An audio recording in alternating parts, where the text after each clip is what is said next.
Hello friends, अब से हम लोग एक अलजेब्रा की सीरीज स्टार्ट कर रहे हैं। अलजेब्रा क्विज के नाम से सीरीज होगी। इसमें हम लोग लास्ट ईयर के जो भी क्वेश्चंस पूछे गए हैं एसएससी के द्वारा, जो भी एग्जाम्स कराए गए होंगे, चाहे वो बात करें एसएससी सीपीओ की हो या फिर एसएससी सीजीएल हो, एसएससी सीएचएसएल हो या फिर कोई भी आपका एग्जाम जो कि आपसे लास्ट ईयर 2016 में जो भी एग्जाम्स हुए हैं उनसे रिलेटेड जो भी मोस्ट डिफिकल्ट उसमें जो क्वेश्चन होंगे उनकी एक सीरीज हम लोग स्टार्ट कर रहे हैं।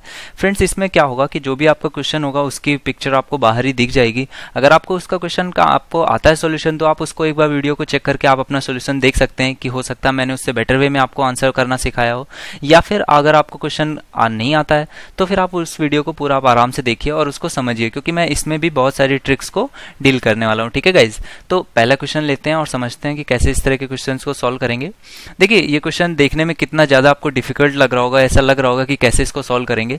अगर आप बात करें वैल्यू पुटिंग की, तो वैल्यू पुटिंग भी इसमें अगर आप करेंगे तो आप ए बी सी की वैल्यू आप पहले रखेंगे, तब एम की वैल्यू कुछ निकलेगी और वो इस इक्वेशन को सेटिस्फाई करे। इस तरह के बहुत ज्यादा डिफिकल्टी हो जाएगी इस तरह से अगर मैं इस क्वेश्चन को सॉल्व करूंगा। तो मैं इस तरह के क्वेश्चंस को आपको एक तरीका बताता हूं।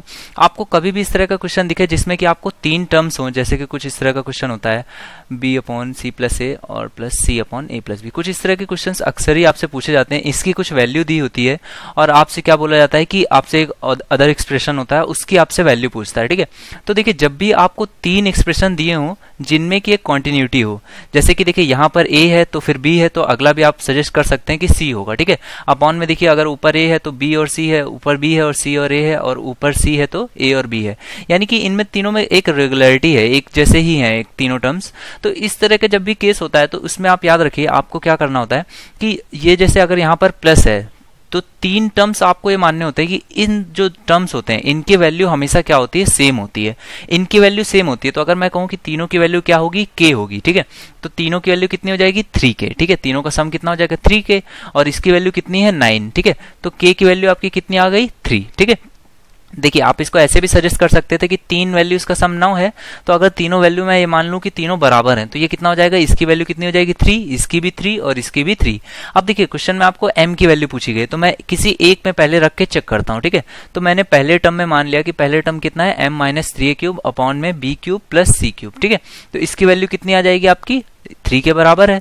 तो इससे मैं m की वैल्यू निकालने की कोशिश करता हूं, तो ये कितना आ जाएगा, m is equal to 3b³ plus 3c³ plus ये 3a³ जो है ये माइनस का था, और इसमें जब मल्टीप्लाई हुआ ये टर्म तो ये 3b³ प्लस 3c³, और इस 3a³ को मैं इस साइड लेके जाऊंगा तो ये कितना आ जाएगा, 3a³। ठीक है, तो ये पूरे की वैल्यू कितनी आ गई आपकी, 3a³ plus 3b³ plus 3c³। ठीक है, देखिए आपका आंसर यहीं पे आ गया, लेकिन अगर आप चाहें तो किसी और टर्म्स में भी आप चेक कर सकते हैं। जैसे आप सेकंड टर्म में एक बार चेक कर लीजिए, तो ये कितना आ जाएगा, m माइनस 3b³ है, और मैंने आपको बताया कि हर टर्म की वैल्यू कितनी होती है, सेम रहती है, तो ये कितना हो जाएगा, a³ प्लस c³ बराबर भी 3।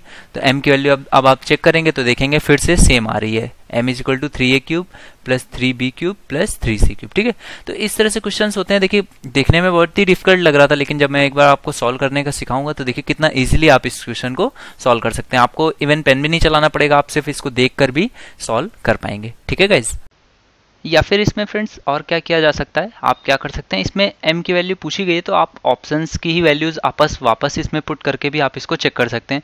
जैसे कि m की वैल्यू अगर आप फर्स्ट पार्ट इसमें पुट करेंगे तो देखिए a³ plus b³ plus c³ कुछ खास सिमेट्री आपको नहीं दिख रही है, आपका कुछ माइनस 2a³ आ जाएगा, तो वो आपको नहीं सही लगेगा। आप 2a³ पुट करेंगे तब भी आपका वैल्यू पुटिंग से सही आंसर आपको नहीं दिखेगा। लेकिन वही है, अगर आप थर्ड पार्ट इसमें पुट करेंगे तो भी आपको इसमें आंसर एक्सपेक्टेड जो आपका आंसर है वो भी आपको इसमें भी मिल जाएगा। तो 3a³ plus 3b³ plus 3c³ जब आप इसमें पुट करेंगे तो आपको आंसर आपका सही मिल जाएगा। ठीक है गाइज।